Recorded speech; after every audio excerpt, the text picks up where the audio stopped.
Hello दोस्तों, स्वागत है आपका एक बार फिर से मेरे एक नई वीडियो पर। और आज का हमारा जो टॉपिक है वो आधारित है सामाजिक के एक टॉपिक पर जिसका नाम है संसाधन और उसके प्रकार। आज हम देखेंगे कि जो संसाधन है वो कितने प्रकार का होता है और उसको कितने आधारों पर हम बांट सकते हैं कि जो संसाधन है उसको हम इतने वर्गों में बांट सकते हैं। मैं आपको संसाधन समझाऊंगा कि संसाधन होता क्या है वास्तव में और उसके प्रकार समझाऊंगा। उसके प्रकारों में हम सिर्फ आज उत्पत्ति के आधार पर ही पढ़ेंगे कि उत्पत्ति के आधार पर संसाधन कितने प्रकार के होते हैं।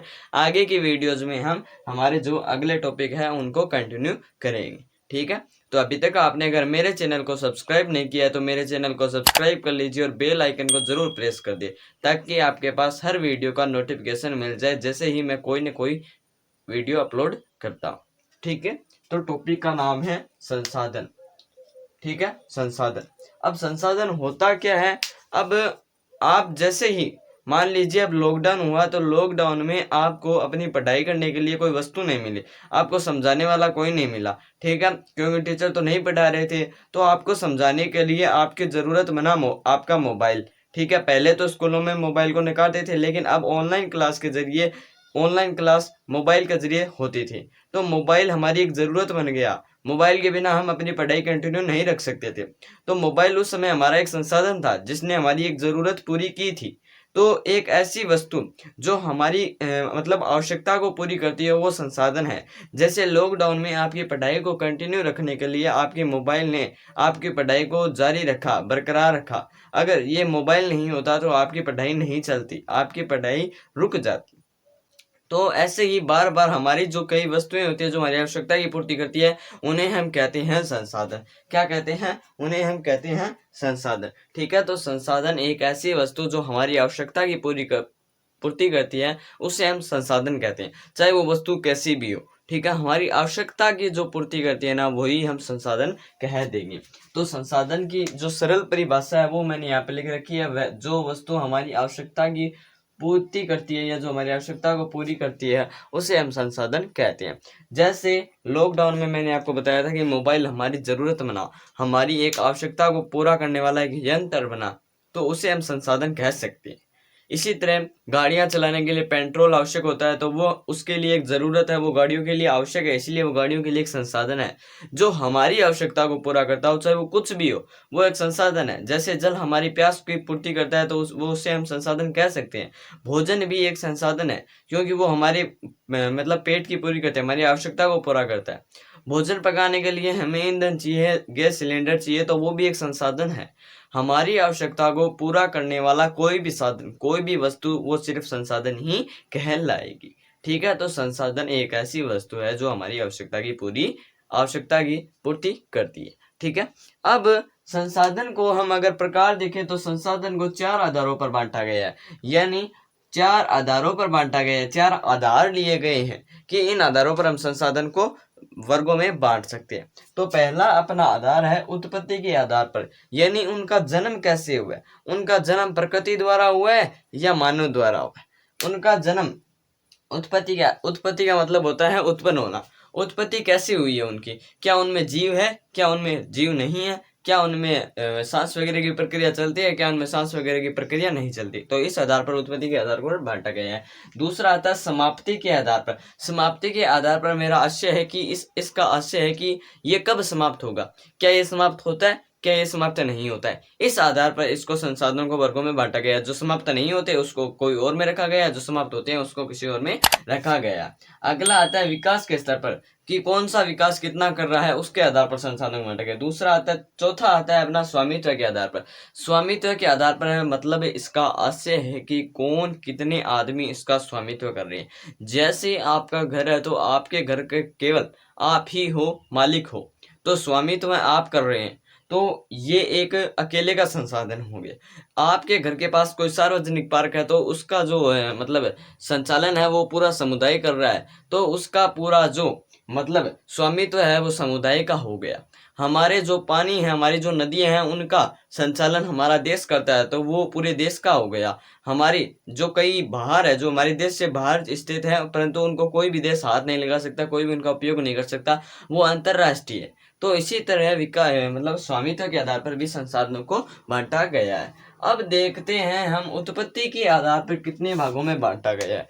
उत्पत्ति के आधार पर संसाधनों को 2 भागों में बांटा गया है, जैव और अजैव।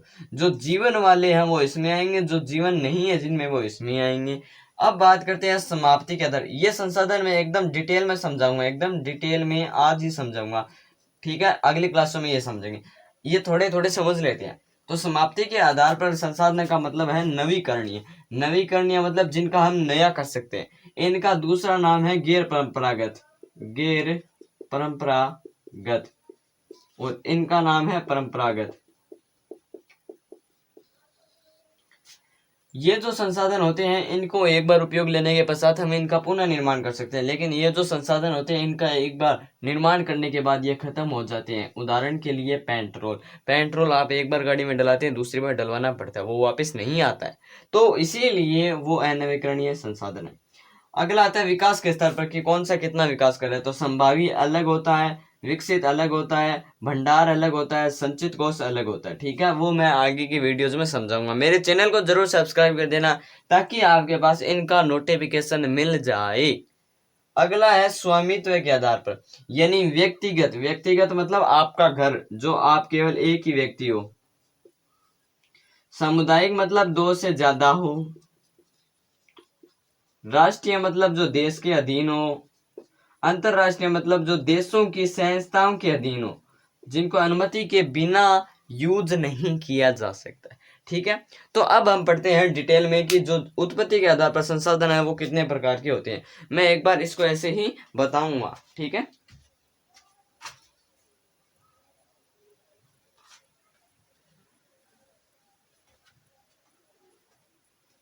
इसको मैं मिटो लेता हूं, इन नीचे वालों को मिटो लेता हूं, फिर हम समझेंगे कि जो हमारे संसाधन है वो उत्पत्ति के आधार पर कितने प्रकार के होते हैं। उत्पत्ति के आधार पर मैंने आपको बताया है कि इनमें जो जीवन है ना, जो जीवन वो सबसे बेसिक माना जाता है। जो जीवन होना है वो जरूरी है। उत्पत्ति के आधार पर संसाधनों को जीव के आधार पर ही बांटा गया है। इनके दूसरे नाम भी मैं आपको बताऊंगा जिनके आधार पर आप इनको याद रख सकते हैं। तो उत्पत्ति के आधार पर संसाधनों को 2 भागों में बांटा गया है, ठीक है, 2 आधारों पर बांटा गया है। मैंने बताया था जैविक, जैव और अजैव। जैव संसाधन को हम जैविक संसाधन भी कह सकते हैं, जैविक, और अजैव संसाधन को हम अजैविक भी कह सकते हैं। जैविक संसाधन में वे संसाधन आते हैं जिनमें जीव विद्यमान हो, जिनमें जीव विद्यमान हो, जिनमें सांस या ऑक्सीजन लेने की जो क्रिया है वो चालू रहती हो, या कार्बन डाइऑक्साइड लेने की जो क्रिया है वो चालू रहती हो, जिनमें जीव विद्यमान है। अजैविक संसाधन वे संसाधन हैं जिनमें जीव विद्यमान नहीं हो, जिनमें जीव विद्यमान नहीं हो, जिनमें जीव विद्यमान नहीं हो वो कहलाते हैं अजैविक संसाधन। जैसे अपनी सारी चट्टानें जिनमें वो सांस नहीं लेती है ना। दूसरी आती है धातुएं, वो भी सांस नहीं लेती, तो वो सब आती है अजैविक संसाधन में। जैविक संसाधन जिनमें जीव विद्यमान होते हैं। अब देखिए अपना जो स्ट्रक्चर है वायुमंडल का वो देखिए आप। देखिए एक होता है वायुमंडल, एक होता है स्थलमंडल, एक होता है जलमंडल। 3 चीज होती है ना अपनी। ये मान लीजिए अपना स्थलमंडल है, ठीक है, ये मान लीजिए अपना स्थलमंडल है, ये मान लीजिए अपना वायुमंडल है, ठीक है, ये मान लीजिए अपना जलमंडल है।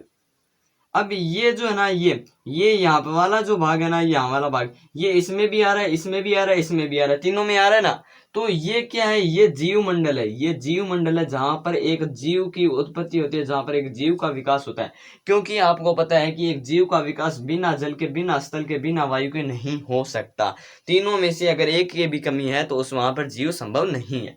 तो ये जो जीव मंडल है ना, यहाँ से जिन भी संसाधनों की व्युत्पत्ति होती है, उत्पत्ति होती है, यहाँ से जिन भी संसाधनों की उत्पत्ति होती है, जिनका यहाँ पर विकास होता है, वो आते हैं जैविक संसाधन में। कहाँ पर आते हैं, जैविक संसाधन में। जैविक संसाधन में वे संसाधन आते हैं जिनमें जीव विद्यमान होता है।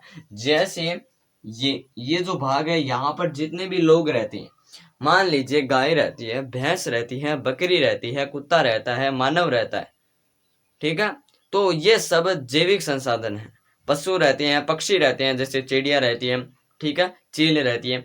तो ये सब जो है ये जीव मंडल में आते हैं और ये जैविक संसाधन में आते हैं। तो जैविक संसाधन वे संसाधन हैं जिनमें जीव विद्यमान है। अब आप सोचोगे कि मानव कैसा संसाधन है, तो मानव भी दोस्तों एक संसाधन ही है। मानव भी एक संसाधन है। अब आपको पता है कि पैसा एक संसाधन है, ठीक है, आपको पता है कि रुपया जो है वो एक संसाधन है, ठीक है। अब वो रुपया अगर मानव नहीं होगा तो वो वैसे ही पड़ा रहेगा, उसको उपयोग में लाने के लिए मानव तो चाहिए ना, तो इसीलिए वो भी एक संसाधन ही है। मानव भी एक संसाधन है, वो अन्य संसाधनों को क्रियान्वित करता है। तो मानव भी एक संसाधन है, इस वहम में नहीं रहना कि मानव एक संसाधन नहीं है। मानव एक संसाधन है, वो औरों की आवश्यकताओं को पूर्ति करता है। जैसे हमारे पड़ोसी को हमारी आवश्यकता है तो हमने उसकी आवश्यकता की पूर्ति की, तो हम भी एक संसाधन है। मानव एक संसाधन है, ठीक है। तो इस वहम में मत रहना कि मानव संसाधन नहीं है, मानव संसाधन है। तो जैविक संसाधन की हमारी यहाँ पर बात हो रही थी। तो जैविक संसाधन मतलब जिसमें जीव विद्यमान होता है, और अजैविक संसाधन मतलब जिसमें जीव विद्यमान नहीं होता, ठीक है। अब आगे की वीडियोज में हम देखेंगे कि जो समाप्ति के आधार पर और विकास के स्तर के आधार पर और जो हमारा एक प्रकार और था उसके आधार पर, यानी स्वामित्व के आधार पर, उसके आधार पर हम देखेंगे कि संसाधनों को किस आधार पर बांटा गया है। मेरे चैनल को जरूर सब्सक्राइब कर देना, क्योंकि आपको यहाँ पर जो अगली वीडियोज है उनका नोटिफिकेशन मिल सके, ठीक है। तो धन्यवाद दोस्तों, वीडियो को जरूर लाइक करें।